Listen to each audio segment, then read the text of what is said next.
Bueno, vamos a iniciar la conexión. Buenas tardes a todos los presentes y, por supuesto, a los que asisten en la conexión de web. Soy Germán Eslar, el presidente del Colegio de Médicos de Alicante, y hoy vamos a iniciar la primera de las 3 sesiones que hemos organizado dedicadas a difundir el mensaje de preocupación que tiene la organización médica colegial sobre la repercusión del cambio climático en la salud, unido siempre al concepto de una salud, One Health, o la salud global. La OMS ha advertido que la mayor amenaza para la salud en la próxima década es el cambio climático y estima que puede haber unos 250.000 muertes anuales como consecuencia directa del mismo. Luego hay indirectas que pasaremos, entiendo yo, a relatar o a abordar en la sesión de hoy y las siguientes. Creemos que la profesión médica no puede ser ajena a los cambios que ocurren en el entorno. Cambios que están demostrados y bien definidos por la ciencia, y hay datos que indican un deterioro del medio ambiente general a nivel planetario. No hay que olvidar que el ser humano es una especie más que convive en un ecosistema, pero que tenemos la capacidad de alterarlo de una forma nunca conocida antes en la historia de la humanidad y probablemente en la historia de la evolución de las especies. Los médicos, por otra parte, estamos para curar y para mejorar la salud de las personas y hemos conseguido realizar grandes mejoras en salud humana, fundamentalmente mediante estrategias de salud pública, y realmente, viendo lo que está ocurriendo, no podemos permanecer indiferentes ante un deterioro de condiciones que directamente van a afectar a tanto enfermedades como a muertes ocurridas en relación a esta cuestión. Hay un dato muy a tener en cuenta, significativo, para empezar. Si a nivel planetario consideráramos el sector sanitario como un país, seríamos el 5º país más contaminante del mundo, especialmente la actividad hospitalaria. Es un dato que nos debe hacer reflexionar. Tengo un doble retorno que me está haciendo el... Bueno, perdón, pero es que si no es imposible hablar. Bueno, somos conocedores del gran impacto que el cambio climático tiene sobre la salud humana y tenemos también un componente de deber ético en nuestra profesión para plantearnos mejorar estas cuestiones y hacerlas también difundir entre nuestros compañeros.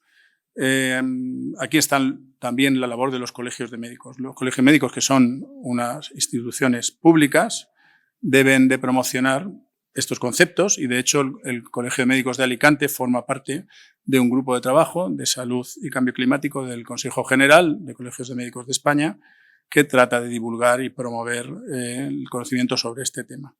Pero también los colegios, como entidad pública, deben de dar ejemplo respecto a la lucha contra las emisiones y contra, de alguna manera, contra lo que al final va a producir el calentamiento global, ¿no? Que son las emisiones y los residuos. El Colegio de Médicos de Alicante es el primero de España que ha generado una comunidad solar gracias a poner paneles en el tejado, y bueno, pues hemos hecho todas las adecuaciones que hemos tenido a mano para disminuir el consumo propio de energía. Y son pequeños gestos, pero que realmente uno por uno y todos juntos pues deben de constituir un todo que tiene que tener una repercusión. También queremos divulgar mediante estas charlas el documento que hay de la Alianza Médica contra el Cambio Climático, que pueden consultar en la web, y lo tenemos en la web del colegio. Y hoy vamos a hacer unas sesiones formativas.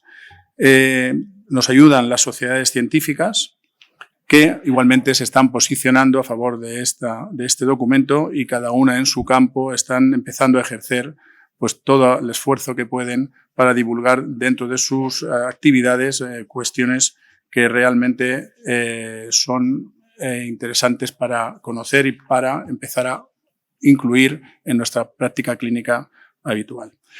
Sin añadir más, voy a darle la palabra. Bueno, primero voy a presentar a los tres. Va a estar con nosotros Jorge Olcina Cantos, que es catedrático de Análisis Geográfico Regional y director del Laboratorio de Climatología de la Universidad de Alicante. También está con nosotros Carlos Baeza Martínez, que es el representante de la Sociedad Valenciana de Neumología. Y Vicente Arrarte Esteban, que es el representante de la Sociedad Valenciana de Cardiología. Estos dos, quería recordar y agradecer que forman parte del Consejo Científico del Colegio y llevamos ya unos años colaborando estrechamente en intereses comunes y promoción y divulgación de la salud entre los ciudadanos. Sin más, le doy la palabra a Jorge Olcina. Muchas gracias. Quiero agradecer la invitación de Colegios Médicos, que también está celebrando su 125 aniversario aquí en Alicante, y la figura de su presidente. Gracias por haberme invitado a esta sesión. Bueno, me toca a mí presentarles lo que es el problema del cambio climático, y sin más dilación vamos a ir rápido, tenemos un tiempo breve para la exposición. Yo quiero primero marcarles lo que va a ser el contexto del siglo que vivimos, el siglo XXI, ¿no? Un siglo que va a estar caracterizado, ya lo estamos viviendo, por una enorme complejidad, ¿no? A los problemas ambientales que van apareciendo de forma recurrente en diferentes regiones del mundo. Tenemos también cuestiones geopolíticas, que lo estamos viviendo muy de cerca aquí en el continente europeo. Y tenemos la puesta en entredicho de un sistema económico que nos ha estado guiando durante muchas décadas, a lo largo del siglo XX, también en la segunda mitad del siglo XIX, que algunos están poniendo en duda, en entredicho, pero que de momento no tenemos sustitución, ¿no? Por tanto, vamos a vivir en este contexto con diferentes problemas, como pueden ser las pandemias. Ahí tienen que, en lo que llevamos del siglo XXI, llevamos ya 6 pandemias, la última, la más importante y la que ha tenido efectos más dramáticos, pero esto serían las coyunturas, ¿no? Como ven en ese gráfico que tienen en la imagen, tenemos una estructura que nos va a acompañar durante todo este siglo, que es el proceso de calentamiento climático que no conseguimos frenar, ¿no? En este contexto nos vamos a mover en este siglo XXI. Miren, hace unos días supimos la noticia de que este año, 2023, se ha vuelto a batir un récord de presencia de gases de efecto invernadero de origen humano, del CO2 antrópico en la atmósfera terrestre. Y como pueden comprobar también en los gráficos que les presento, es una curva que no deja de crecer desde que empezaron las mediciones a finales de los años 50, ¿no? Por tanto, cada año tenemos más porción de CO2 en la atmósfera terrestre, eso a pesar de que en el año 98 firmamos un primer protocolo, el protocolo de Kioto, en el 2013-14 firmamos el Acuerdo de París, pero no conseguimos frenar el ritmo de emisiones de gases de efecto invernadero. Antes, al contrario, desde que ha comenzado este siglo XXI, el ritmo de incremento de las emisiones ha ido a más, ¿no? Ahí tienen la curva que nos está indicando lo que se acumulaba en las décadas de los 70, 80, 90 del siglo pasado y lo que se está acumulando desde que comenzó este siglo, que es una porción mucho mayor. Miren, lo último que sabemos del cambio climático es el reciente informe que ha hecho público en las últimas horas la Organización Meteorológica Mundial, y en la que hace un llamamiento a que los próximos años pueden ser los más cálidos del planeta, porque se van a juntar dos hechos, ¿no? Uno estructural, que es el proceso progresivo de calentamiento, y otro coyuntural, que es el fenómeno del Niño, que ocurre, como saben, en la cuenca del Pacífico, pero cuando es un Niño intenso, como se suele decir, tiene repercusiones en toda la atmósfera terrestre y eleva la temperatura coyunturalmente durante 1 o 2 años por encima de lo normal, ¿no? Bueno, por tanto, la Organización Meteorológica Mundial nos ha dicho que seguramente en los próximos 5 años rebasaremos ese umbral que nos había fijado el Acuerdo de París del 1,5 grados de subida para final de siglo, y estamos únicamente en la tercera década del presente siglo, ¿no? En los próximos 5 años, por tanto, saldrá la noticia, ya verán, que habremos batido coyunturalmente ese 1,5 grados que no debíamos alcanzar hacia finales de siglo, para que vean un poco la magnitud del proceso que se está generando.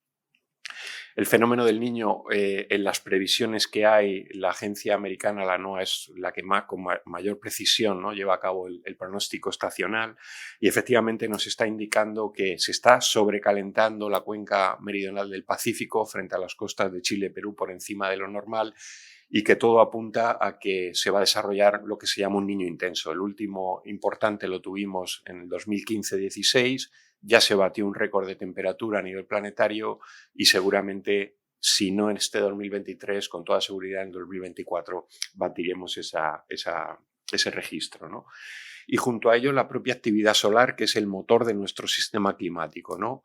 Hasta ahora hemos disfrutado en los últimos 20 años de un sol que llamamos durmiente, un sol muy poco activo frente a los ciclos solares más activos de los años 80 y 90, pero también la NASA estadounidense ha hecho la predicción de lo que puede ser el ciclo 25 en el que estamos, se miden por ciclos de 11 años, y de nuevo nos voy a presentar un ciclo bastante activo, ¿no? Al principio se pensaba que el Sol podía mantener esa poca actividad durante la próxima década, pero todo apunta a que el Sol va a estar más activo de nuevo de lo normal, ¿no? Por tanto, es un factor añadido más. Si en las décadas que venimos, primera década del siglo XXI, segunda década, ya se han batido récords de temperatura y hemos ido registrando un progresivo aumento, si además añadimos un sol más activo, seguramente será otro factor que contribuirá a confirmar lo que ayer nos avanzaba, nos aventuraba la Organización Meteorológica Mundial. Y miren, me gusta siempre descender a nuestro terreno, a nuestro territorio, a la cuenca del Mediterráneo. También hace una semana se hizo público este informe del Centro de Estudios Ambientales del Mediterráneo, en el que se señala que la cuenca del Mediterráneo ha vuelto a batir un récord de acumulación de calor, la cuenca del Mediterráneo occidental, y es un constante el crecimiento de la temperatura de nuestro mar Mediterráneo, desde que se empezaron las mediciones en los años 80 hasta la actualidad se ha incrementado en 1,5 grados centígrados, ¿no? Es el doble de lo que se ha incrementado la temperatura del aire en la región mediterránea en el mismo periodo de tiempo, ¿no? Por tanto, el mar es nuestro gran condensador de calor y es el que está condicionando este proceso de calentamiento, de pérdida de confort térmico, sobre todo ahora lo veremos en nuestra zona.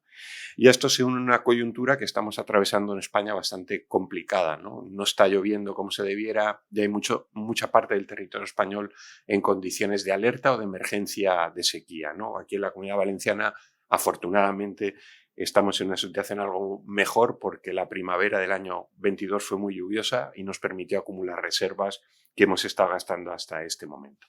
Por tanto, estamos aquí, estamos en un momento decisivo de la historia de la humanidad, ¿eh? Yo a mis alumnos en la Universidad de Alicante les digo que van a ser protagonistas de un momento histórico más de la historia de la humanidad, ¿no? Como lo han sido otras grandes revoluciones, agraria, industrial.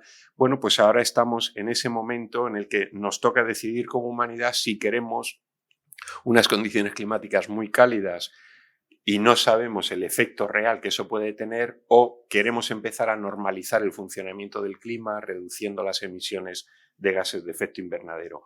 Como ven, el calentamiento no solo se registra en el aire, que es lo que nos suelen decir, ¿no?, en los medios de comunicación, sino que se acumula de manera pues muy problemática en las cuencas oceánicas, ¿no? Saben ustedes que un calor acumulado en el mar es un calor que tarda el doble en desprenderse a la atmósfera, ¿no? Por eso se está diciendo, con todo el calor que ya se ha acumulado, tenemos efecto de cambio climático al menos hasta mediados de este siglo, si hoy mismo redujéramos a cero las emisiones de CO2. Si consiguiéramos parar esas emisiones, por tanto, no incentivar el proceso de calentamiento de forma antrópica, todavía tendríamos 3 décadas más de calentamiento debido al calor ya acumulado en las cuencas oceánicas. Y el cambio climático es un proceso muy complejo, es un cambio en el balance de energía de la Tierra. La Tierra se mueve por un sistema de energía que nos entra del Sol básicamente, se reprocesa en la superficie terrestre y oceánica y la Tierra desprende el calor sobrante hacia la atmósfera exterior, ¿no? Bueno, pues ese proceso está alterado por el efecto de los gases de efecto invernadero, ¿no? Está comprobado ya que se ha alterado el balance energético del planeta, hay un déficit, ¿no?, o mejor dicho, un superávit por la parte de terrestre de 1 vatio por metro cuadrado, que es el que está alterando todo el mecanismo térmico del planeta y de la circulación atmosférica general.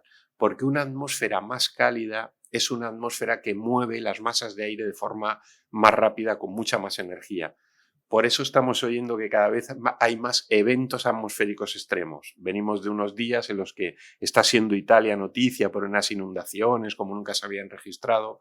Bueno, eso es un efecto del continuo reajuste, movimiento de las masas de aire, porque la Tierra intenta conseguir su equilibrio energético y como la estamos sobrecalentando continuamente, nunca lo consigue, ¿no? Y tenemos que acostumbrarnos a que este tipo de eventos extremos, este paso de tiempos tan brusco en tan corto espacio de tiempo, va a ser una dinámica, digamos, normal de nuestro tiempo atmosférico, de nuestro clima en los próximos años.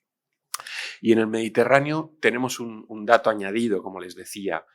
El agua del mar se está calentando mucho y está condicionando este cambio climático. Es lo que yo llamo la mediterranización del proceso de calentamiento. Nuestro cambio climático en la zona mediterránea es un poco más singular que en otras regiones del mundo porque provoca un calor, digamos, menos confortable, especialmente porque las mínimas nocturnas son muy altas durante mucho periodo del año. Tenemos un clima ya menos confortable, con precipitaciones más irregulares y con eventos extremos de forma más continua. Termino contándoles 3 ideas más. Ahí tienen cómo han aumentado las noches tropicales en el litoral mediterráneo. Los observatorios de Valencia y Alicante se han multiplicado por 4 o por 5 respecto a los años 70. No bajamos ahora de las 80 noches con más de 20 grados centígrados de temperatura nocturna, de la llamada temperatura mínima.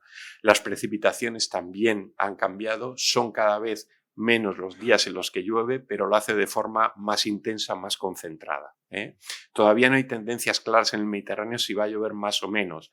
En algunas comarcas valencianas está lloviendo más que hace 30 años, en otras menos.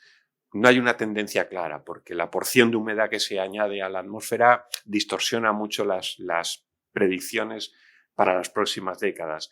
Pero lo que sí que está claro es que la lluvia cuando cae lo hace de forma más intensa, más concentrada en el tiempo. Y quería terminar señalándoles cuál va a ser la evolución futura de los fenómenos atmosféricos. Como ven, todos van al alza menos uno, que es las secuencias de frío. Lo que no quiere decir que no tengamos secuencia de frío y que dejemos de ver la nieve, ¿no? A veces se han lanzado mensajes en los medios que no son ciertos, ¿no? Seguiremos teniendo jornadas, semanas de frío, nevadas en nuestras montañas, pero cada vez en más corto espacio de tiempo. Es decir, el periodo de frío del año se va cortando y se extiende el periodo cálido. Y miren, todo esto nos obliga a hacer cambios en nuestra planificación de muy diverso tipo. Planificación del territorio, planificación de actividades económicas, planificación hidrológica, es un tema muy importante aquí en nuestra zona, y planificación de las emergencias. Tenemos que adaptar los protocolos de emergencia a las nuevas condiciones climáticas. Porque, y para terminar, cómo afecta el cambio climático, y así cierro yo esta parte de explicación del fenómeno y dejo paso al resto de los ponentes de la mesa. ¿Cómo afecta el cambio climático a la salud humana? Pues miren, lo hace de 3 maneras. Primero, porque la subida de temperaturas está alterando los ecosistemas y eso hace que los ámbitos de expansión de los vectores de transmisión de enfermedades sean más extensos, ¿no? Es decir, mosquitos que transmiten enfermedades infecciosas están pudiendo llegar a latitudes, a regiones, a zonas que antes pues no llegaban por las condiciones mínimamente o básicamente térmicas.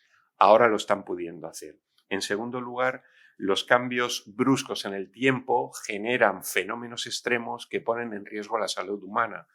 Lo hemos visto en las olas de calor. El año pasado más de 4.000 muertes en España por el verano caluroso que tuvimos, de forma directa menos, pero sobre todo indirecta. Lo que más mata es el calor nocturno, la prolongación de ese calor nocturno, esas noches que el termómetro no bajaba de 20 o en algunos casos de 25 grados, pero también perdemos la vida por efecto de inundaciones o de temporales que se producen en nuestra costa. Y por último, esas temperaturas, ¿no? esas temperaturas extremas, precipitación o viento, como les digo, ponen en riesgo la propia salud humana. Por tanto, y termino, estamos ante el desafío más importante, yo lo creo así, que tiene la humanidad para este siglo, que nos va a acompañar durante todo este siglo. Por tanto, tenemos que lanzar también un mensaje de que hay que acostumbrarse a lo que estamos viviendo. No podemos apostar por titulares excesivamente dramáticos de que el mundo se acaba, de que viene. No, son las condiciones que nos van a acompañar. Tenemos que comprenderlas, tenemos que seguir investigando para ver cómo pueden evolucionar de forma más detallada en entornos próximos, ámbitos comarcales, ámbitos locales y sobre todo tenemos que empezar a adaptarnos porque no nos queda otra. Por la vía de la reducción de emisiones, en el corto plazo no vamos a conseguir nada. El 70% de las emisiones del planeta están descontroladas. Son de países que no se han sometido a los acuerdos internacionales o no los quieren cumplir de momento. Por tanto, el proceso de calentamiento va a seguir. Lo que nos toca es adaptarnos. Cuanto antes lo hagamos, mucho mejor. Muchas gracias.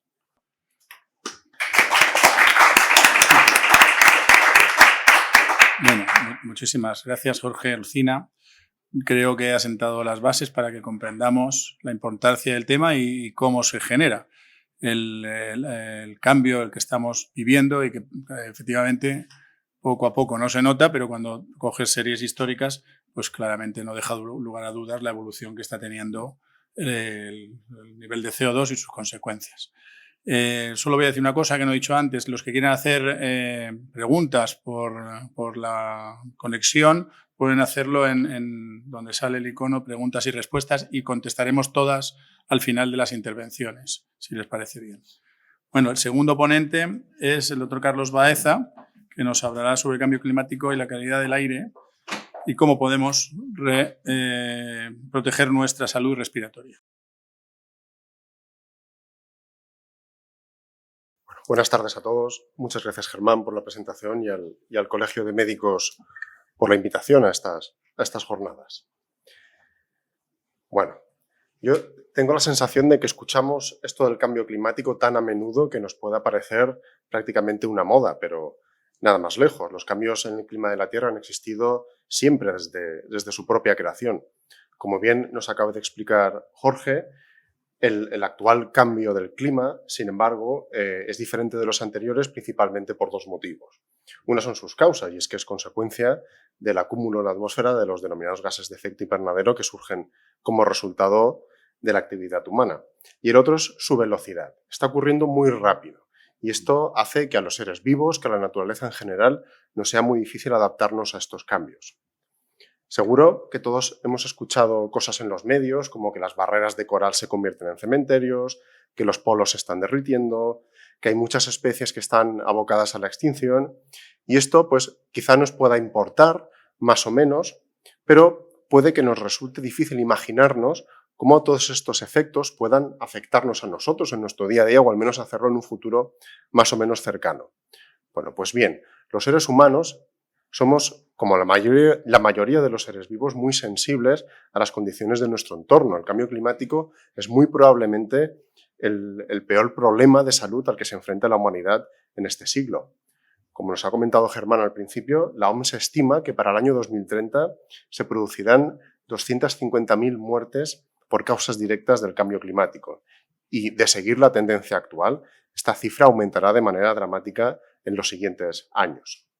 Aunque existen grupos que son más vulnerables, que son los de siempre, los niños, los ancianos, las personas con menos recursos, los enfermos crónicos, el cambio climático nos afecta a todos y además puede hacerlo en diferentes aspectos de nuestras vidas.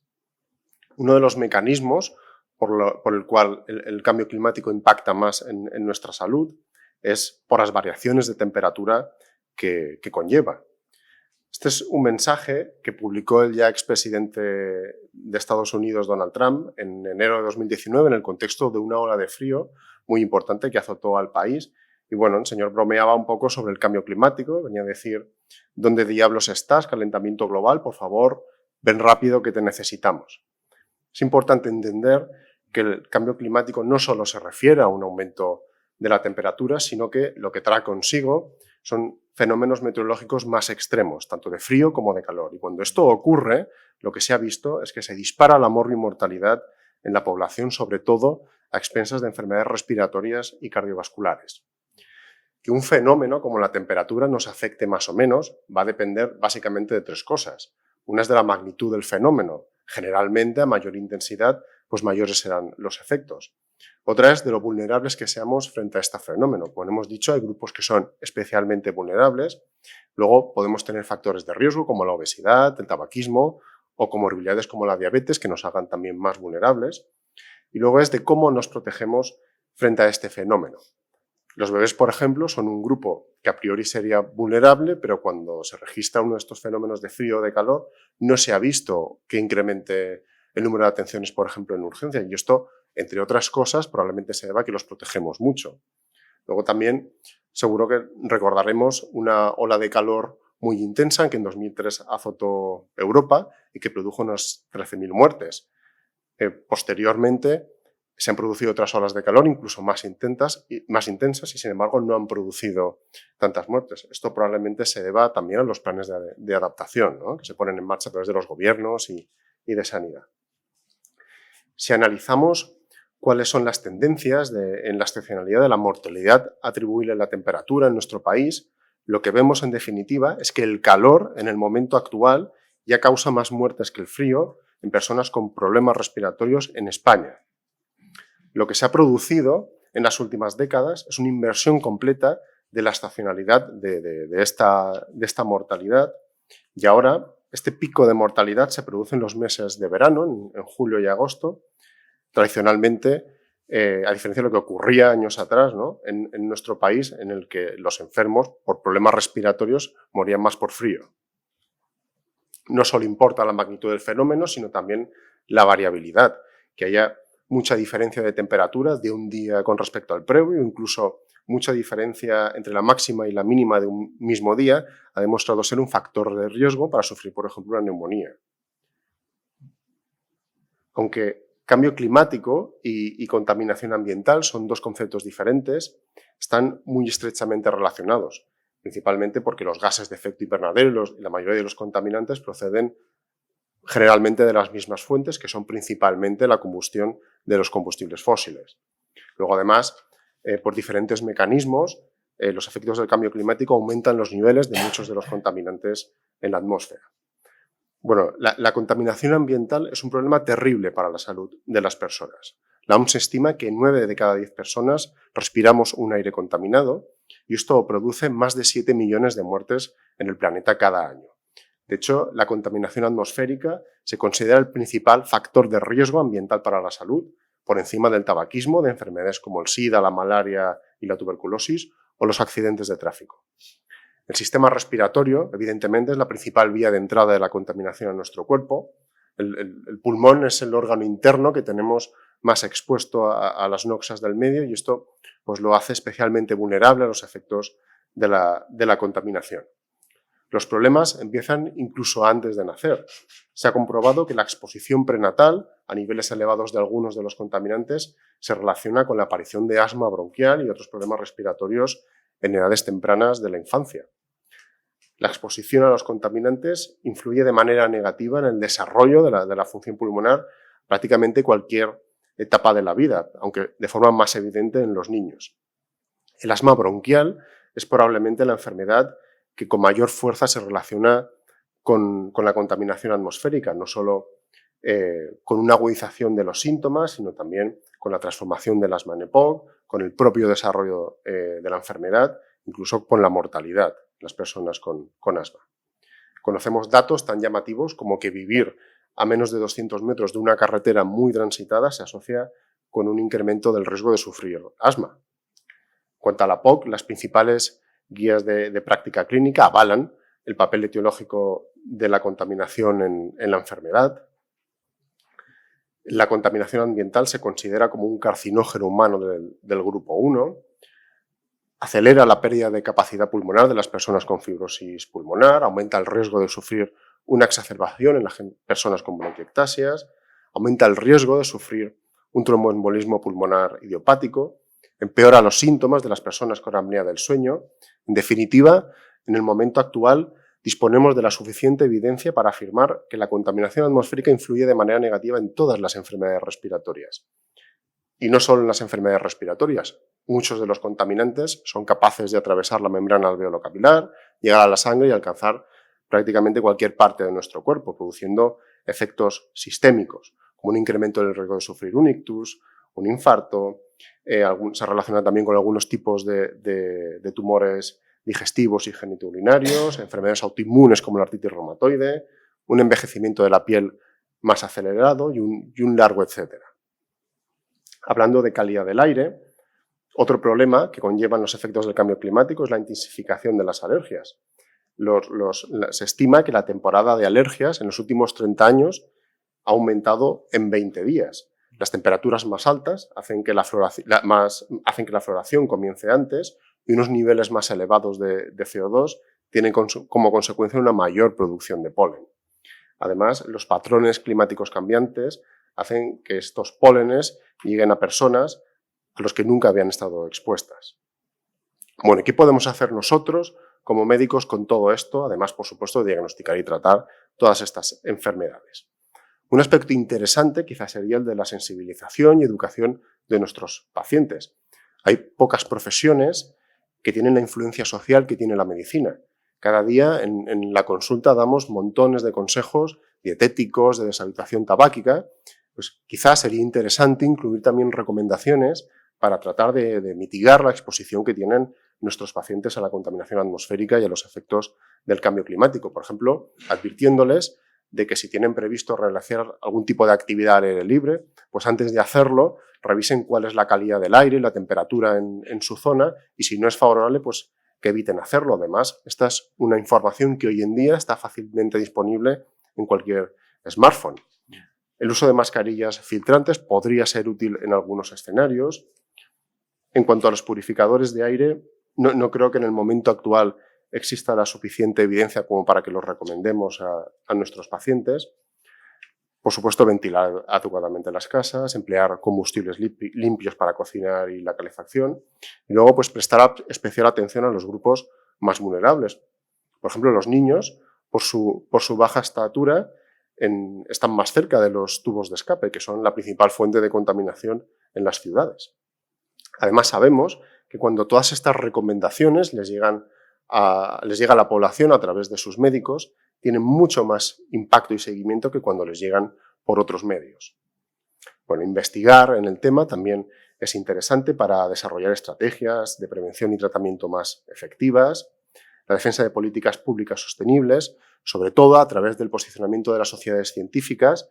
En este sentido, la Alianza Médica contra el Cambio Climático que han presentado los colegios de médicos de nuestro país, creo que es una iniciativa fantástica. Y otro aspecto interesante sería el de tratar de disminuir la huella de carbono de nuestro sistema sanitario. La huella climática del sector de la salud equivale al 4,4% de las emisiones netas globales. Esto es una barbaridad, equivale a 514 centrales eléctricas de carbón funcionando durante todo un año. Resulta paradójico que algo como es el sistema sanitario, que se supone que tiene que velar por la salud de las personas, pues contribuya al detrimento de esta de una manera tan notable a través de sus efectos sobre el cambio climático. Sabiendo esto, parece necesario que pongamos en marcha medidas que nos permitan tener un sistema sanitario más sostenible. ¿Y cómo hacemos esto? Bueno, en los últimos años, algunos gobiernos han puesto en marcha planes para tratar de disminuir la huella de carbono de sus sistemas sanitarios. Uno de los más ambiciosos es el británico, que se ha marcado como objetivo tener un sistema con 0 emisiones para 2040. Si analizamos cuál es la contribución de cada parte de ese sector de la salud a estas emisiones, vemos como una parte importante procede de la energía que consumen los edificios, Otra viene del transporte. En esto, el auge de la telemedicina que hemos experimentado durante la pandemia probablemente sea de utilidad. Un problema importante es la gestión de los residuos sanitarios. Luego, un aspecto curioso es que hasta el 25% de las emisiones de un sistema de salud como el británico se achacan de una forma u otra a los medicamentos. Incluso en este documento se crea un apartado especial para los gases anestésicos y los inhaladores en cartucho presurizado. Estos últimos suponen hasta el 3% de las emisiones totales de este sistema de salud. Esto parece una cifra absolutamente desproporcionada, ¿no? ¿Y a qué es debido? Bueno, seguro que todos recordaremos los clorofluorocarbonos, los famosos CFCs, cuyo uso se limitó, se prohibió hace ya más de 2 décadas porque se comprobó que tenía un efecto muy negativo sobre la capa de ozono. Pues bien, estos fueron sustituidos por los HFCs, los hidrofluorocarbonos, que no tienen ningún efecto negativo en la capa de ozono, pero que resulta que tienen un potencial de calentamiento atmosférico muy elevado y que son los que se usan como propelentes en los aerosoles. Para hacernos una idea, si tomamos como referencia al CO2, estas moléculas tienen entre 1.300 y 3.900 veces un potencial de calentamiento mayor que el CO2. En nuestro país consumimos cada año más de 27 millones de inhaladores y más de la mitad son en cartucho presurizado. Esto supone arrojar a la atmósfera 378.000 toneladas de CO2. Por hacernos una idea, las emisiones que suponen un cartucho presurizado equivalen a las de un coche modelo turismo recorriendo 300 kilómetros. Lo mismo para un inhalador de polvo seco o de niebla fina, sería de tan solo 6 kilómetros. Sabiendo esto, en los últimos 2 años, muchas sociedades científicas se han posicionado recomendando la prescripción de inhaladores de baja huella climática, que son los de polvo seco o niebla fina, para tratar de disminuir este problema. Esta sería una medida que se considera a corto plazo y con un alto impacto.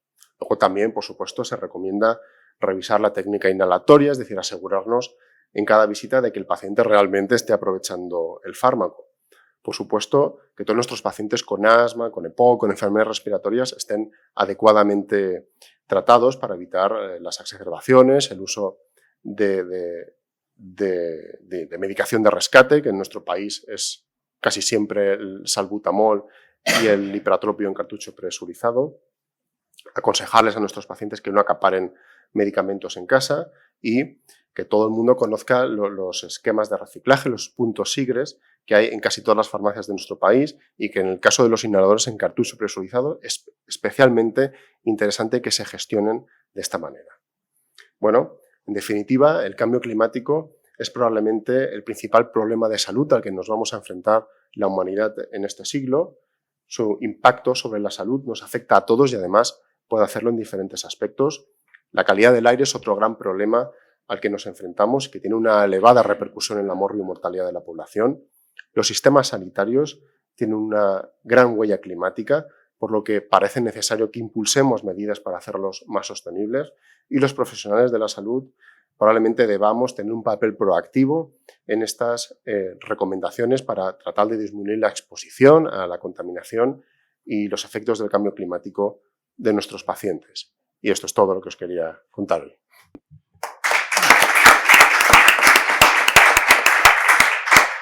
Muchísimas gracias, Carlos. Bueno, muy llamativo y asombroso el dato que es muy práctico y muy compartible con los pacientes, que un solo envase presurizado nos equivalga a 300 kilómetros de coche, algo que mucha gente no se cree, pero que realmente es así. Me parece mentira, pero es una cuestión que luego veremos si hay alguna pregunta, yo sí la tengo, cómo se lo toman los pacientes cuando se enteran de ello. Vamos a cambiar de especialidad, vamos a cardiología y le doy la palabra a Vicente Herrarte, que nos hablará de la repercusión del cambio climático sobre la salud cardiovascular.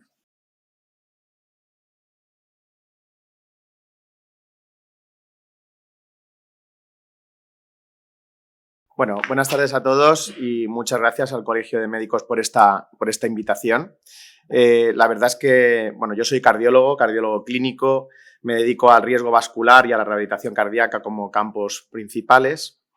Y dentro de la Sociedad Española de Cardiología, desde hace 1 año y medio tan solo, creamos un proyecto institucional que se llama SEC Verde y que lo que trata precisamente es de intentar llegar a los cardiólogos e informarles de la importancia que tiene los procesos climáticos, sobre todo las alteraciones del medio ambiente y lo que hemos ido produciendo nosotros en el medio ambiente.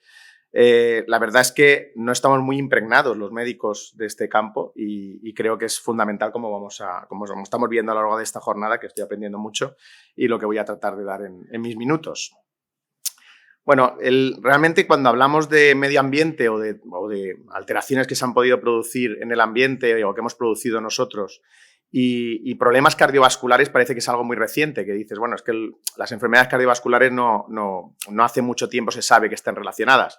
Pues si nos vamos a 1952 y la niebla de Londres, este es uno de los primeros pasos que, aunque podemos decir que no se llegó a una conclusión clara de cuál fue el motivo que llevó a la mortalidad que se produjo en aquel entonces, sí que se supo que en ese periodo de tiempo extraño que se había producido de la niebla, hubo una epidemia de gripe, pero la mortalidad que se produjo de pacientes, de personas que murieron de esta epidemia, fueron excesivamente numerosos para simplemente achacarlo a la gripe. Y probablemente esos niveles que había de dióxido de azufre aumentados en la atmósfera también tuvieron mucho que ver en esa mortalidad. Ya digo que al final ha habido muchas publicaciones al respecto y no han llegado a una conclusión clara de qué fue el motivo, pero probablemente no solamente es una cuestión epidemiológica de gripe, sino otros procesos relacionados con el medio ambiente. Y es que realmente cuando hablamos de la enfermedad, de la polución del ambiente, del aire ambiente y la enfermedad cardiovascular, ya es conocido, ya está en las guías. Esto es una publicación de 2021 de la European Heart Journal, en el que nos habla de que siempre hablamos de los factores clásicos, esto los conocemos todos, el colesterol, la tensión, la diabetes, todo eso está relacionado con tener un evento cardiovascular, pero dejamos de lado un dato muy importante y es que la polución del ambiente está relacionada con procesos cardiovasculares. Y como vemos aquí, ¿por qué? Porque sabemos que esa polución del aire lo que nos va a producir es estrés oxidativo, nos va a producir problemas circulatorios y al final a un aumento de la inflamación. Y esa inflamación está relacionada con la ruptura de placa de ateroma y la ruptura de la placa de ateroma pues sabemos que son la causa principal de los síndromes coronarios agudos. Por tanto, no es un factor de riesgo que tengamos que dejar de lado, sino que es un factor de riesgo que tenemos que empezar a enfocar y probablemente desde una prevención diferente a la que estamos acostumbrados como médicos, ¿no? Bueno, desde hace ya algún tiempo se conoce y se habla que en las ciudades hay un aumento de polución. Siempre se ha hablado de las partículas de menos de 10 microgramos, que son como partículas que eran las trascendentes, las más importantes. Cada vez se sabe más que probablemente partículas más pequeñas, de menos de 2,5 microgramos, están más relacionadas con la patología cardiovascular y respiratoria. Y esta probablemente somos las que estamos creando los seres humanos, con nuestros vehículos, con nuestra forma de vivir en las ciudades, probablemente es lo que más generamos este tipo de moléculas. Mientras que pues, las más grandes probablemente son las que están más relacionadas con el ambiente, con procesos naturales, que muchas veces también los estamos causando, como hemos visto a lo largo de la sesión, pero que a lo mejor está más difícil de controlar por nuestra parte. Como veis, las ciudades tienen unos niveles por encima de lo recomendado por la Organización Mundial de la Salud y esto hace que esas partículas pequeñas estén en mayor número de lo que deseáramos en la mayoría de las ciudades. Por tanto, tenemos un aumento de riesgo de morbimortalidad cardiovascular causada por estas partículas que hemos ido acumulando. Y esto, ¿qué evidencia tenemos al respecto de la repercusión que puede tener en las ciudades esas partículas finas, ¿no? Menores de 2,5 microgramos? Pues este es un estudio de 1993, publicado en el New England Journal of Medicine, y como vemos una serie de ciudades americanas, esas son las siglas de esas ciudades americanas, y los niveles que tenían de esas partículas. Pues curiosamente, esos niveles de partículas están relacionadas con la posibilidad de supervivencia, la probabilidad de supervivencia en la población. Quiere decir que aquellas ciudades que tenían unos niveles de partículas pequeñas más altos tienen una supervivencia menor que las ciudades que tenían unas partículas más bajas. Esto que parece que dice, bueno, puede ser simplemente casual, bueno, pues llama la atención de que casi se ponen por orden según el grado de polución que tiene cada una de estas ciudades, ¿no? Y es más, si lo vemos a fondo con otra publicación para ver qué, dentro de las partículas pequeñas, dentro de las partículas finas, qué tipo de características tienen, pues como vemos en esta gráfica, probablemente el ozono, que estaría en contenido aquí, no tiene tanta relación, o por lo menos en este estudio no sale relacionado con la morbimortalidad, pero sin embargo sí el dióxido de azufre, el dióxido de nitrógeno, el dióxido de carbono, es decir, todos estos componentes sí están más vinculados, más relacionados con la probabilidad de tener eventos cardiovasculares. Uno de los datos importantes es, claro, cuando vemos esto parece que dice, bueno, no nos queda más remedio, las ciudades que tengan más polución va a tener más morbimortalidad y las que tengan menos van a tener menos morbimortalidad. Pero podemos hacer cosas, es decir, esta es una publicación en la que lo que nos plantean es, si en unas ciudades que tienen una polución muy alta, lo que hacemos es intentar reducir esa polución, que podemos hacerlo, ¿vamos a obtener una reducción de morbimortalidad? Pues este estudio lo que viene a decir es exactamente eso. La probabilidad que tenemos si nos acercáramos a los niveles recomendados por la Organización Mundial de la Salud de conseguir reducciones realmente muy marcadas, sobre todo en aquellas ciudades que tenían un mayor grado de toxicidad o mayor grado de componentes de partícula pequeña. Y esto está estudiado también a nivel cardiovascular, más centrándome en mi campo de la cardiología. Este es un estudio que se hizo también en Estados Unidos y lo que relacionó fue esas partículas finas con las poblaciones y se obtuvo TAC torácico a los pacientes para ver el grado de calcificación que tenían sus arterias coronarias. Y de nuevo, las ciudades que tenían un componente mayor de partículas finas tenían sus habitantes un mayor grado de calcificación coronaria. Por tanto, aunque evidentemente lo difícil de este tipo de campo es que hay muchos factores de confusión, porque probablemente también hay que profundizar en qué tipo de población es, si hay otro tipo de factores de riesgo, esto habla mucho de la probable implicación directa de estas partículas finas. Bueno, Ana Navas es una compañera que además lidera el grupo en el que estoy yo en la Sociedad Española de Cardiología, en SEC Verde, y es una compañera que trabaja en Estados Unidos, como veis es miembro de la Junta actual asesora contra el cáncer del gobierno de Estados Unidos, por tanto una persona que está en un cargo realmente muy importante y trascendente de salud pública, que aquí en España la verdad es que no tenemos tanta formación ni tanto desarrollo. Y ella, cuando ha venido a darnos sesiones formativas, porque evidentemente tenemos que aprender mucho de ellos, porque no, ya digo, los cardiólogos no tenemos tanta formación en este campo, nos hizo una hipótesis, nos lanzó una hipótesis que yo creo que es muy interesante, realmente no deja de ser una hipótesis y no está basado en una evidencia clara, pero nos puso estas gráficas para comentarnos qué es lo que pasó en Estados Unidos en los años 70, cuando se prohibió el uso del plomo en los vehículos, la gasolina sin plomo, o sea, el prohibir el plomo, y lo que se produjo es, evidentemente, una caída del plomo en la tierra, es decir, todo lo que se va acumulando, porque sabéis que es un metal que es difícil eliminar, se descendió enormemente, pero es que lo que descendió también fueron los eventos cardiovasculares, los ingresos hospitalarios de una forma marcada en esa época. Dice, bueno, puede haberse dado una paradoja de varios factores que hayan podido formar parte, pero lo que nos dijo ella es, mirad las gráficas españolas y pasa algo parecido, porque España vamos muchos años de atrás, fue en 2003 cuando se prohibió el plomo y desde 2003 hasta ahora la gráfica también ha sufrido ese quiebro de eventos cardiovasculares. Es verdad, ya digo, hay factores de confusión, porque también es verdad que la ciencia, la medicina ha avanzado mucho a nivel cardiovascular. Probablemente también en Estados Unidos se adelantó esos beneficios de la angioplastia primaria, de tratar los infartos agudos en el momento en el que se estaban produciendo. Ahí hemos reducido mucha morbimortalidad y, por tanto, la curva probablemente no sea solamente achacable al plomo, pero probablemente tenga algo que decir, ¿no? O sea que no hay que quitarle esa importancia que tiene esos factores. Y ya para terminar, ir terminando, centrar también otra hipótesis, porque realmente sí que cuenta con un estudio, el TACT, que es un estudio que ya demuestra que la quelación de metales puede tener una cabida, es decir, no tenemos que ningunear la importancia del acúmulo que tenemos en los tejidos de nuestro cuerpo de ciertos metales, entre ellos el plomo. lo que no está tan claro es si una quelación de estos metales va a tener unos objetivos beneficiosos. El TAC parece que lo demostró, aunque había muchos datos contradictorios que hacía pensar que necesitaban un estudio más potente y mejor diseñado para poder llegar a esas conclusiones. Y ese es el TAC2, que está ahora mismo en desarrollo y que nos tiene que contar si realmente la quelación de metales como tratamiento para las enfermedades, en algunas enfermedades, puede dar lugar a un beneficio en supervivencia por el efecto tóxico que hacen estos metales en nuestro cuerpo sin darnos cuenta.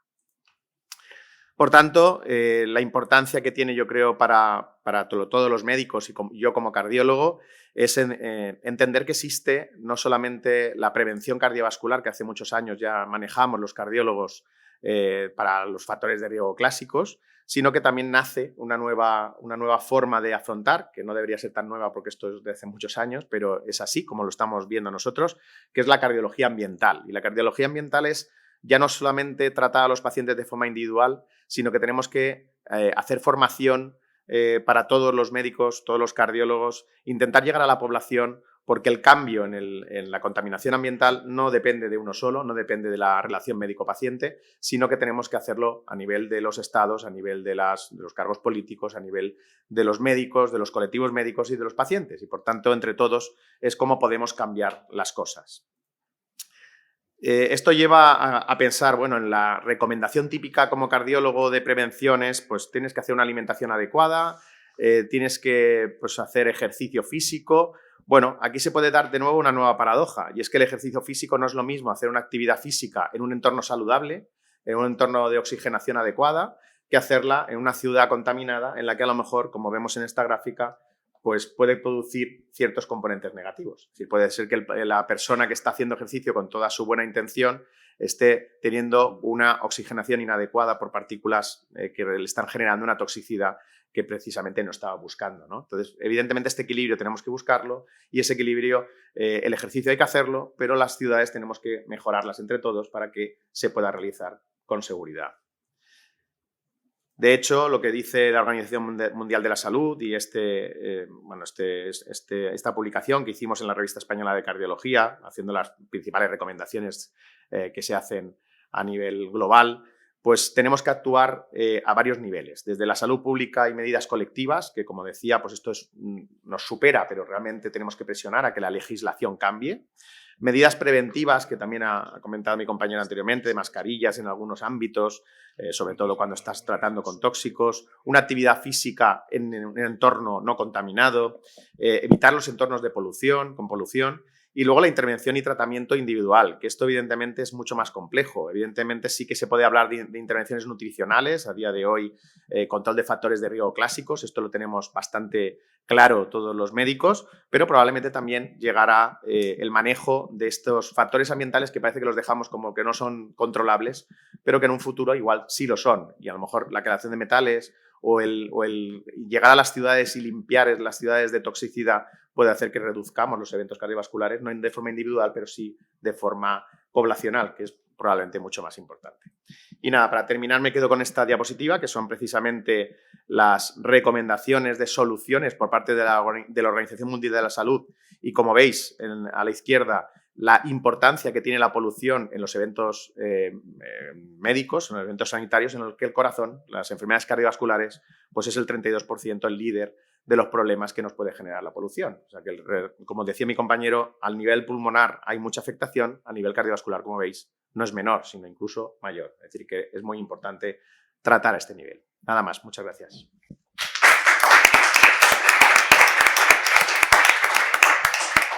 Bueno, muchísimas gracias, Vicente. Ahora, las tres ponencias han sido extraordinarias, clarificadoras y además, lo que ha dicho Vicente, todos aprendemos cada vez que hablamos de esto, siempre hay alguna cuestión que es novedosa o que no conocíamos y de una u otra especialidad vamos aprendiendo que, en fin, es uno de los objetivos de la tarde, que todo el mundo aprenda y de alguna manera saque conclusiones y las pueda llevar a su práctica clínica, allá donde esté, en cualquier consulta de cualquier especialidad. Hoy nos hemos dedicado a cardiología y a neumología, pero en las próximas sesiones lo haremos a otras especialidades o a otras facetas de la atención sanitaria.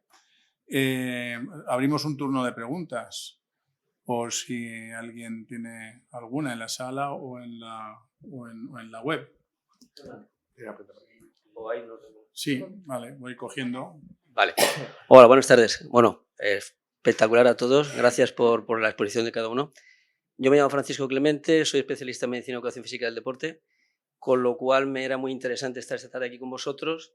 Estoy como asesor del Colegio de Médicos en una comisión de Cultura y Deportes que se está haciendo en Valencia, en donde se va a implementar la prescripción de ejercicio físico en abucasis y en donde se está preconizando, pues, lógicamente, la práctica de ejercicio físico, no actividad física, porque hay que diferenciar, y en donde, pues bueno, efectivamente, en zonas libres, ¿no? Al aire libre.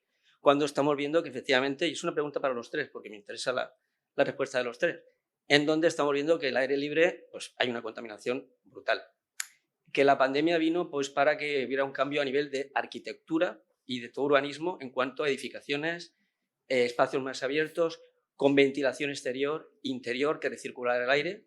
Y en donde, por ejemplo, cuando ha dicho Carlos, por ejemplo, en el caso de las ventilaciones de las casas, pues muchas veces cuando estamos ventilando las casas, si no se hace adecuadamente, estamos metiendo al enemigo dentro, porque se mete el alergeno dentro. Y hay personas que se les provoca una crisis asmática o una crisis simplemente como consecuencia de que se ha ventilado, pero se está ventilando inadecuadamente porque esas casas no tienen un sistema de ventilación adecuado y están ventilando con el aire y están entrando la polución dentro. Entonces, es una pregunta para los tres, ¿no? Teniendo en cuenta que, por ejemplo, la actividad física, una persona se pone a simplemente limpiar los cristales o barrer, y es una actividad física. De hecho, desde nuestro grupo de trabajo, para cuando hay una precariedad, hemos montado programas de ejercicio físico con actividad física.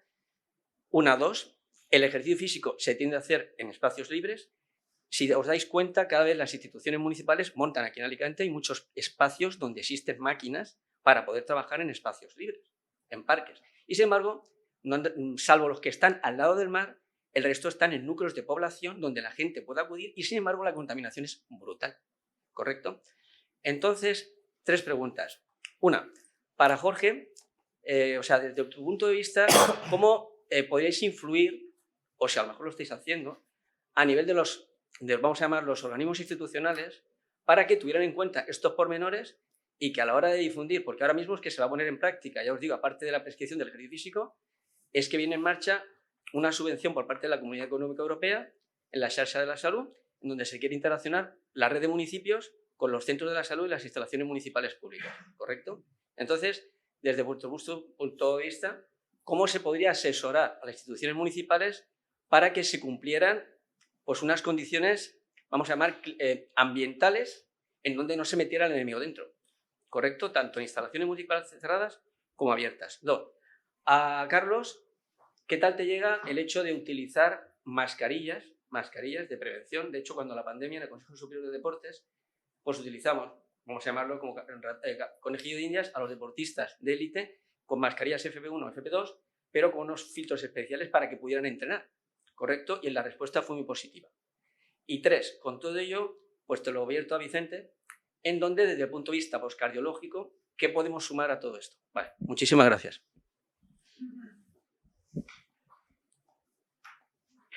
¿Quién empieza primero?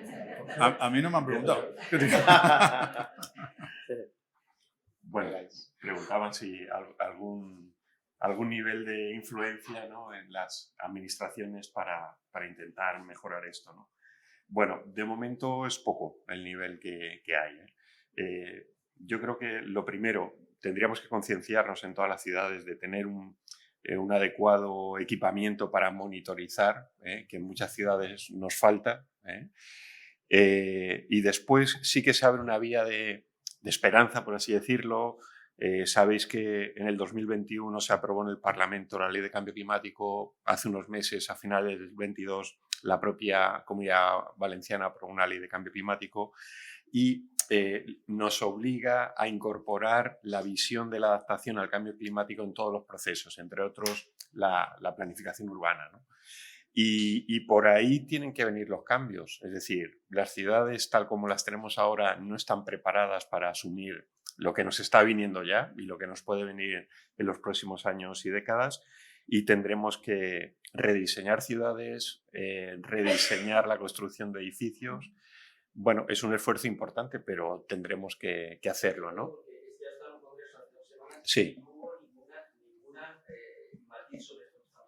Sí. Perdóname. Compañeros.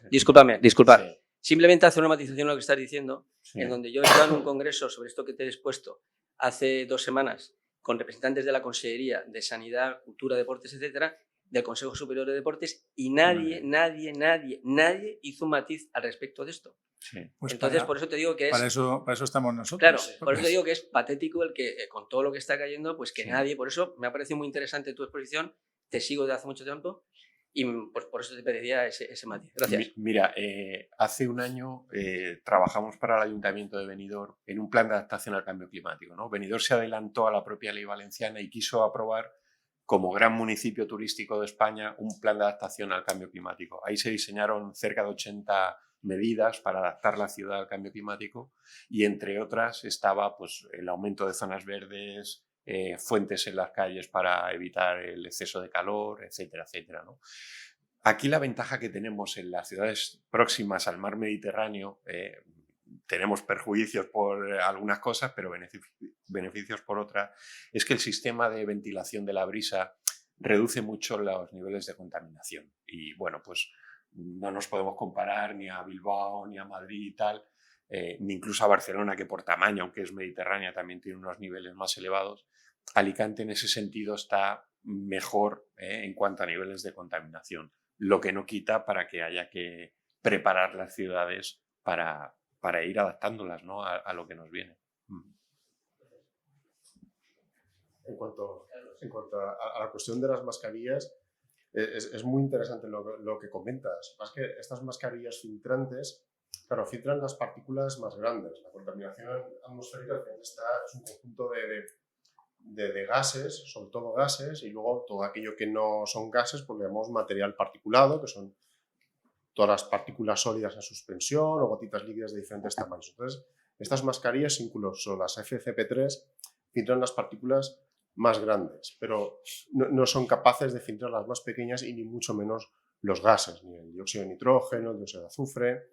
Entonces, la utilidad es limitada. Quizá sí serían útiles, por ejemplo, en ciudades con altos niveles de contaminación, como Madrid, o en caso aquí, algo que sufrimos aquí mucho son las intrusiones de polvo sahariano. Quizá en ese contexto sí sería interesante, como comentas, que las personas que tienen previsto realizar deporte o actividad física las lleven. De esto sabrás tú más que yo, pero en principio no parece que el uso de estas mascarillas afecte, a menos de forma significativa, al rendimiento deportivo.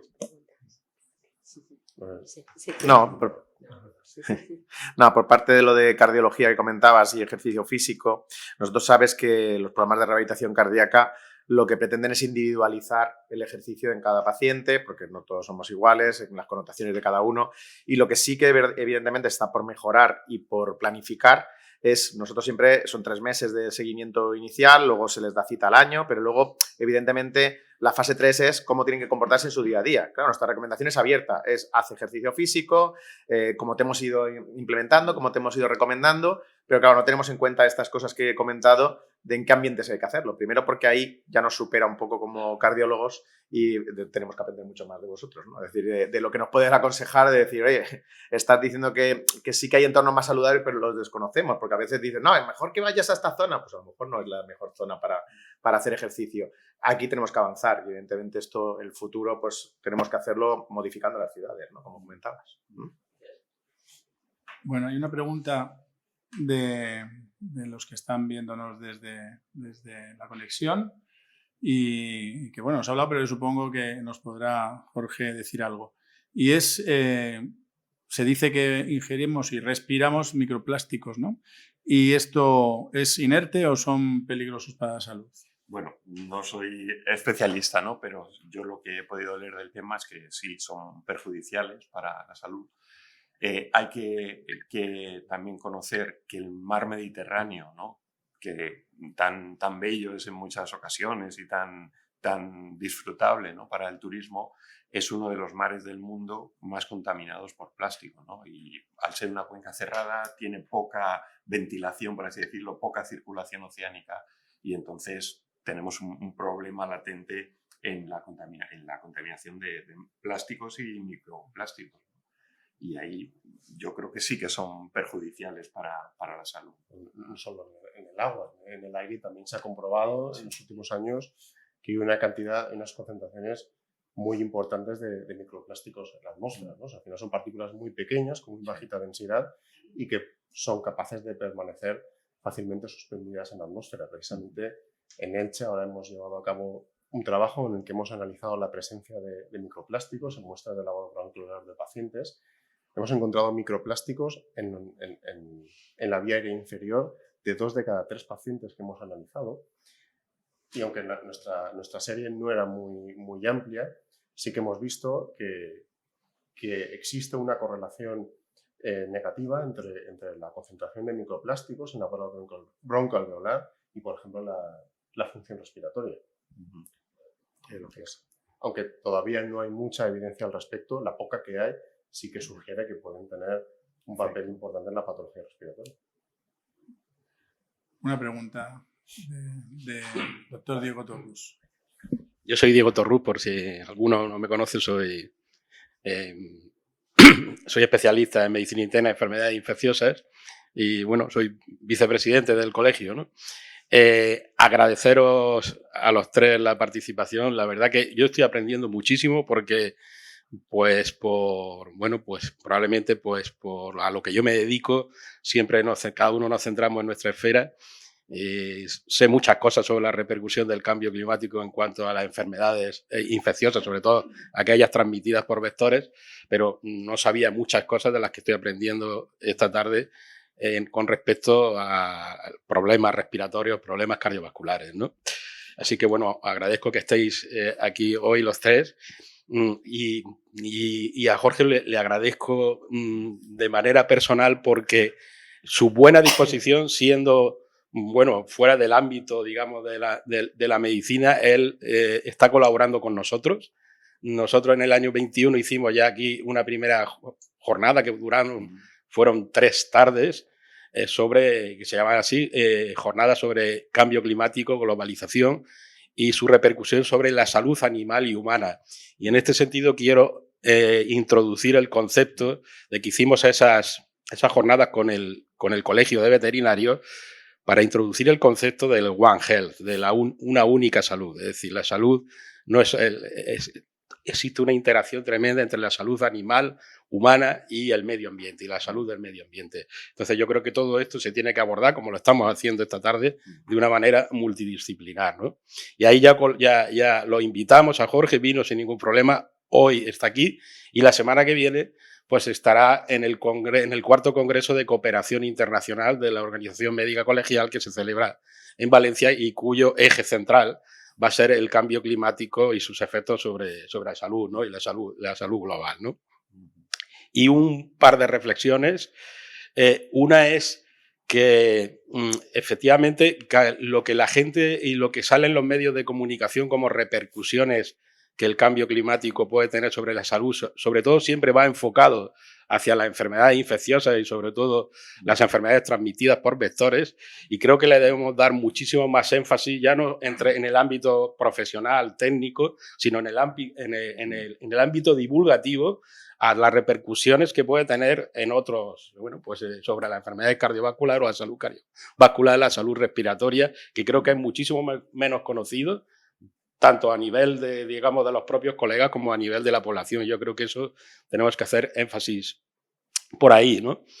Y otra reflexión era simplemente el hecho de que, y ya yéndome un poco a mi terreno, que no solo está el tema de que se están expandiendo geográficamente los vectores, es decir, vectores que aquí no estaban, que consideramos que eran vectores de zonas tropicales, que ya los tenemos bien asentados aquí. No solo es eso, sino que la actividad de los vectores, es decir, la actividad de los mosquitos, su ciclo vital, y por lo tanto son todos alimentos que se alimentan, animales que se alimentan de sangre, su actividad es mucho mayor a lo largo del año. Antes había, porque las temperaturas están aumentando, con lo que ha comentado, las noches tropicales, la temperatura media, con lo cual ahora mismo tenemos mosquitos que nos están picando prácticamente aquí en Alicante, prácticamente todo el año, ¿no? Prácticamente todo el año, con lo cual eso también va a influir mucho en la expansión. Y además tenemos ya también vectores que no existían, por ejemplo, en la Comunidad Valenciana, determinadas especies de garrapatas que transmiten virus, que, por ejemplo, el virus de Crimea-Congo, que en España no había, y ya tenemos desde el año 2018 cada vez más casos, que casi siempre están, o todos están en Castilla, León, Extremadura, pero ya se ha encontrado en algunos ciervos y silvestres aquí en la Comunidad Valenciana, ya se ha encontrado el virus, no solo el vector que está, sino también el virus, con lo cual, es decir, ya lo tenemos también más cerca, ¿no? Y ya por último, la última reflexión que yo también quería hacer referencia al tema de los microplásticos. El tema de los microplásticos, que seguro es una cosa que está desde luego por estudiar, pero seguro que va a tener muchísima repercusión.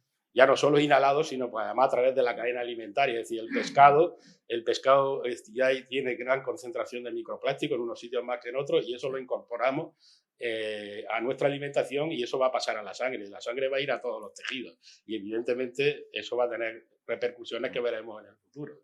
Sin igual duda de nada. Gracias. Muchas gracias, Diego. No sé si queréis hacer algún comentario, si no, yo tengo una preguntita. ¿Vale? Yo se la quiero hacer a Carlos. Estamos hablando de hacer actividades, incorporarlas en la práctica clínica, de lo que podamos aprender de estas charlas de hoy y de la importancia del cambio.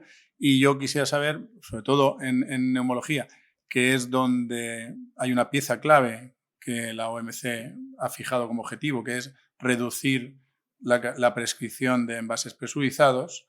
Yo quisiera saber la percepción o lo que puedas contarnos sobre qué piensan los pacientes cuando le dices que a ver si le puedes cambiar o le propones cambiar una medicación que ellos han utilizado durante años por algo distinto, pero efectivamente, por supuesto, con igual eficacia clínica o mejor incluso en muchas ocasiones, pero algo simplemente por el hecho, no por su propia salud, sino por un hecho como el que estamos hablando ahora de un mecanismo de salud global o de contaminación general, ¿no? Bueno, lo primero, por supuesto, es la seguridad del paciente. Tendremos que emplear el inhalador que le corresponda a cada paciente. La realidad es que la mayoría de las moléculas, de los dispositivos, tienen alternativas factibles en inhaladores de baja huella, que son los de polvo seco y los de neolafina. La mayoría de los pacientes sí aceptan esto. Cuando tú le dices a un paciente que lo que está usando tiene un impacto climático como un coche recorriendo 300 kilómetros, a lo mejor si le dices que emite no sé cuántos miles de toneladas de CO2, no te haces a la idea, pero es que es un dato que hasta yo cuando lo escuché por primera vez me impactó, ¿no? Además, sabemos, esto se ha determinado, hasta el 85% de los pacientes que atendemos en nuestro día a día en la consulta estaría dispuesto a cambiar su inhalador solo por razones climáticas.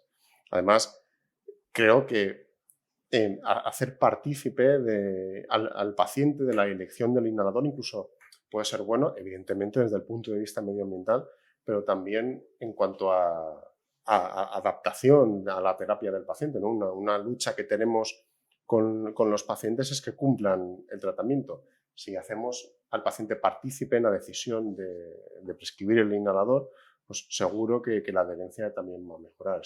Este es un aspecto muy importante, ¿no? Porque sería una medida que a corto plazo podría tener un muy alto impacto y que hasta hace poco yo creo que la mayoría de nosotros desconocíamos. Totalmente. Y ya que estamos, una para nuestro cardiólogo. ¿Cuál crees tú que es la impresión que tienen nuestros compañeros cuando les hablamos de estas cosas? Pues muy baja, la verdad. O sea, de hecho, a nosotros en 2018 conocimos, porque invitamos a esta compañera de Estados Unidos, una charla en la que sí que nos llegó a muchos de los que nos dedicamos al campo de cardiología preventiva, ¿no? Porque ya sabéis que cardiología tiene varios esto en el que evidentemente no toca tanto al que no se dedica tanto a la prevención, pero que los cardiólogos que estamos ahí de cardiología preventiva desconocíamos casi todos la importancia y la trascendencia a nivel cardiovascular, ¿no? Cuando uno va profundizando y va metiéndose, ve que hay muchas publicaciones al respecto y las hemos dejado un poco de lado, porque a lo mejor es muy fácil que cuando ve un paciente con un infarto que te dice, ¿y por qué me ha pasado? Y dice, bueno, porque fumabas, por la tensión arterial, porque vamos cumpliendo una edad y es más riesgo, pero a lo mejor no todo es eso. Entonces, parece que es muy fácil para nosotros cerrarlo todo a lo que tenemos conocido. Y lo que es desconocido y difícil de manejar muchas veces lo olvidamos. Y entonces yo creo que eso hay que abrirlo, hay que darse cuenta de que a eso está, de que eso está causando problemas y que hay que enfocarlo. Que a lo mejor la forma de enfocarlo es difícil para nosotros, pero tenemos que aprender, ¿no? Bueno, no sé si hay alguna más entre los presentes. No tenemos ninguna entre los que están conectados. Sí, ahí hay una nueva. Pero yo le daría una a Jorge, que es si crees que la población ya se cree esta cuestión o todavía hay retractores del cambio climático. Lamentablemente hay detractores y además están ahora en una fase muy, muy intensa, ¿no?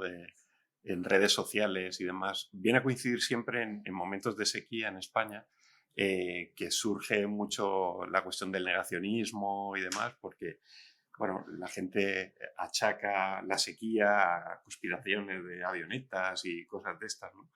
Y luego pues, se une con una corriente negacionista del cambio climático que, como sabéis, es mundial, muy intensa en Estados Unidos, por ejemplo, pero aquí en España también tiene seguidores, ¿no? Y yo ante eso siempre digo lo mismo, ¿no? Dato científico, es decir, lo que podemos transmitir en charlas, conferencias, en escritos y tal, es el dato científico. El dato científico es irrefutable, ¿no? Es decir, que estamos en un proceso de calentamiento que además está incentivado por la mano del ser humano, lamentablemente es así, pues es un hecho que digamos, la comunidad científica lo tiene totalmente comprobado, ¿no? Pero sí, cuesta, aquí hay que hacer una labor de pedagogía muy, muy importante, ¿no? Ahora empezarán a raíz de las leyes estas de cambio climático que se han aprobado, de la nueva ley educativa, pues se van a introducir módulos de cambio climático, ¿no? en la ESO sobre todo, y bueno, yo creo que hay que empezar esa labor de concienciación desde los más jóvenes hasta el resto de la población. Pero bueno, contemos con que siempre va a haber un porcentaje de la población que todo esto no se lo cree, no se lo quiere creer, no quiere cambiar, y esto nos obliga a cambios importantes, ¿no? Y nos va a costar dinero. Es decir, afortunadamente en sociedades ricas como la nuestra pues podremos hacer frente, ¿no? Pero el gran problema son los países que no tienen estas posibilidades económicas y que vamos a tener que ayudar, ¿no? Porque es un problema global de manifestaciones regionales diversas, pero el problema es global y, bueno, entre todos tenemos que reducir ese nivel de CO2 antrópico en la atmósfera, porque si no, no se normalizará el clima terrestre. Las redes sociales nos ha complicado mucho las cosas porque parece que tenemos que justificarlo todo con ciencia, evidentemente, pero claro, hay tanta gente que a lo mejor sin tener ninguna valoración, simplemente con opiniones, intenta luchar contra eso, que al final es muy difícil el llevar el mensaje real y científico basado en la evidencia, ¿no? Bueno, yo creo que sí, efectivamente, gracias a Dios tenemos la ciencia y efectivamente yo creo que el Colegio de Médicos es el lugar donde realmente podemos ser la referencia para la población, la referencia también para nuestros compañeros y bueno, pues seguir trabajando en este tema como en el resto de temas, gracias por supuesto a la colaboración de nuestros compañeros médicos y en este caso de Jorge, que amablemente pues ha venido cuando le hemos llamado. No hay ninguna otra pregunta. Solamente una felicitación. Sí, pero al fondo hay una pregunta. ¿Sí? Sí, perdón. Oye, perdona. Hola. Yo solo quería preguntar si hay algún dato acerca de la contaminación de los cruceros, porque últimamente están entrando muchos en la ciudad. Sí, yo no lo tengo aquí, pero sí que hay diferentes estudios que ya están hablando. A ver, el problema de los cruceros no es que emitan CO2, es decir, no es un problema, es que emiten contaminantes, sobre todo SO2, el combustible. El problema de los cruceros es que no se ha encontrado un combustible que sustituya de momento al gasóleo que utilizan, ¿no? Ahora se está, bueno, pues, utilizando gas y tal, pero de momento cada vez hay más líneas de crucero en el mundo, ocurre igual con los aviones y por tanto a corto plazo las perspectivas no son nada buenas, ¿no? Yo últimamente, a veces me dicen, eres muy pesimista y tal, yo siempre intento dar una visión optimista del cambio climático, ¿no? Para mí el cambio climático es una oportunidad que se nos presenta para hacer las cosas de otra manera, hacer las cosas mejor seguramente, no destruyendo tanto el medio, los recursos y demás, ¿no? Pero en el corto plazo, hablamos de los próximos 10, 20 años, la situación es bastante gris, ¿no? Porque no hay una sustitución a corto plazo de combustibles que nos permitiera pasar el coche, instalarle un dispositivo y ya no contamina, ¿no? Eso no lo hemos encontrado y hay economía que sigue creciendo en el mundo a costa del petróleo. Consumimos el dato es que consumimos cada vez más petróleo, ¿no? A pesar de las restricciones y tal, los informes que van saliendo de compañías petroleras que te dan los datos, ¿no?